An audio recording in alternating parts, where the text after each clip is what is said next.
They slapped an $800 a week fine on me for the sound of my planer, and the woman who handed it to me told me to leave my own land like I was some kind of trespasser. That was the moment I realized suburban tyranny was a real sport, and my name had just been put on the scoreboard. My name is Jack Garrison.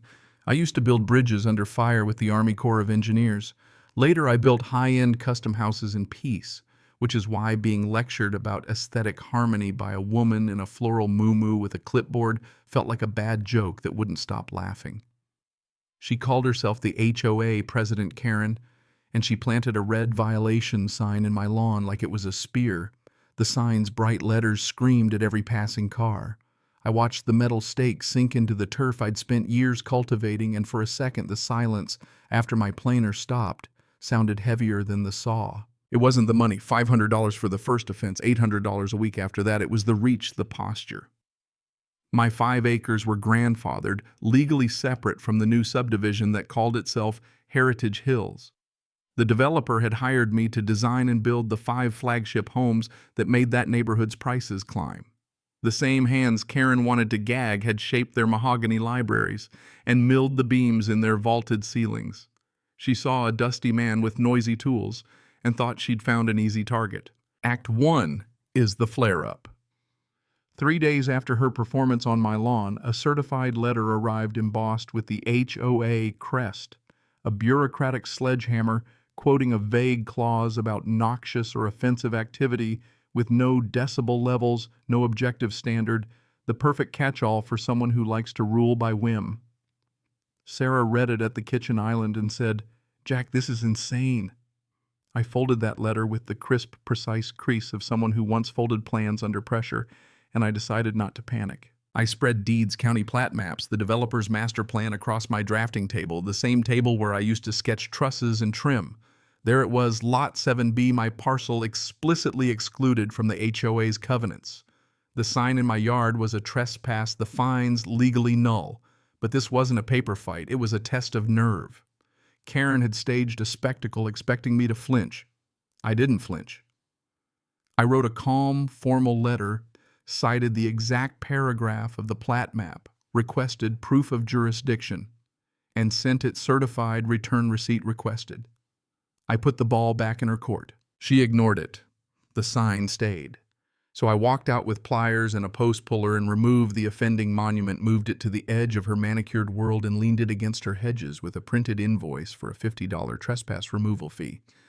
Small theater, sure, but theater matters. Her next certified letter hiked the fine, and this is where she miscalculated, threatened to place a lien on my property if unpaid fines remained. A lien. On my title. Over a non-existent jurisdiction. That was the moment I called an old friend. Marcus Thorne had been my jag in Iraq. He's the kind of lawyer who smiles when the opposition gets sloppy. Let her file the lien, he told me. If she actually files a fraudulent lien, she exposes herself to big trouble. Do nothing. Let her overreach. So I stopped reacting and started recon. I changed from dusty work jeans into a clean polo and walked the subdivision, traded fertilizer tips with Arthur, chatted at the playground with Maria while her kids swung. People talk when they don't feel watched. They spill the ugly stuff if you look like a neighbor rather than a cop. Arthur told me about $200 fines for a hose not perfectly coiled. Maria told me how her family was denied a modest wooden swing set because the approved vendor was 3 times more expensive and surprise owned by Karen's brother-in-law. A widow got fined for a bird feeder. A family was nearly bankrupted over a visible basketball hoop. Quiet extortion normalized by fear. We built a plan that wasn't brave as much as it was inevitable. Marcus said, "Don't file suit yet, gather signatures for a special meeting under Article 11, 10% of homeowners forces a meeting." I became a quiet organizer, the friendly guy who could admire someone's roses and later ask for a name and a signature. We gathered Story's 42 signatures where 25 would do.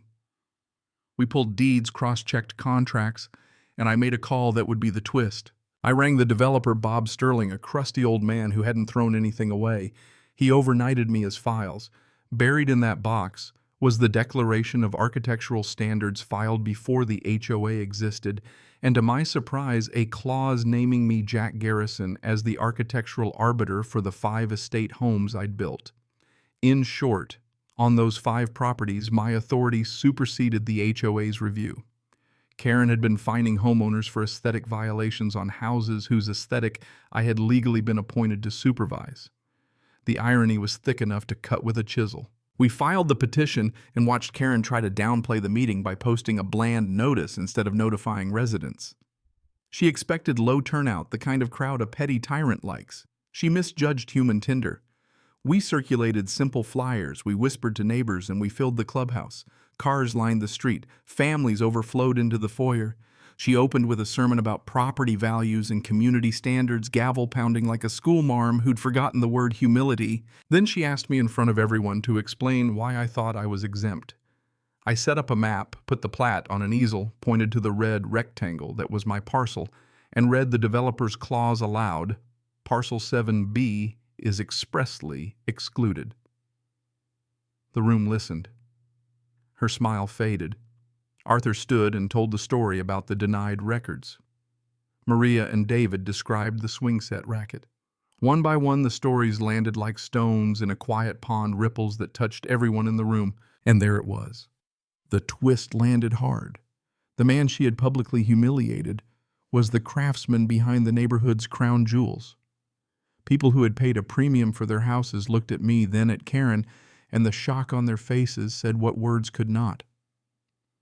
Arthur moved for a forensic audit of the HOA's finances and a vote of no confidence in Karen. The petition qualified as a valid special meeting. The motion carried with a roar that felt like a thunderclap of relief.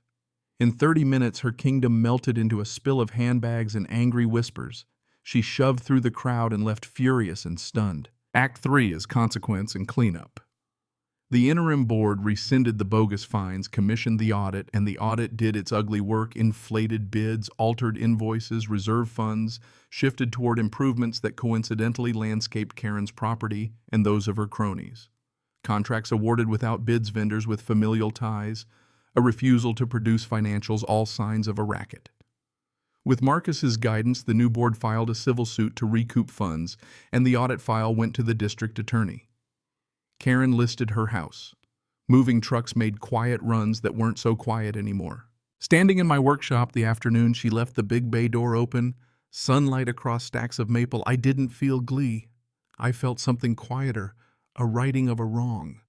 The planer hummed steady and true. A few weeks later, Arthur came by with 2 coffees and asked if I'd consult on the clubhouse roof and the playground bids. I refused payment, told him I'd do it as a neighbor. He grinned like a man who'd just been given his voice back. The board rewrote vague bylaws, set objective noise standards aligned with municipal codes, and opened their books. If there's a lesson here, it's twofold: systems without accountability attract bullies, and vague rules are weapons for those who want to profit from fear. People who weaponize ambiguity depend on your silence. They gamble on you being alone. Collective courage, slow, ordinary, neighborly courage is the corrective. And a smaller lesson: don't underestimate the quiet guy in the workshop. Quiet isn't consent. Quiet is preparation. So here's what I want to know from you, because this wasn't a solo victory. It was dozens of small acts stacked together. Was what we did justice? Or was it vigilantism dressed up as civic duty? Where do you draw the line between standing up and starting a war? Tell me your HOA horror stories. Tell me where you live. And tell me what you would have done. Was your response righteous, reckless, or somewhere in between? Share it in the comments, hit subscribe. If you want to hear more neighborhood reckonings and pass this along to a neighbor, sometimes the thing that saves a community is a guy who knows how to read a plat map and keep his saw sharp.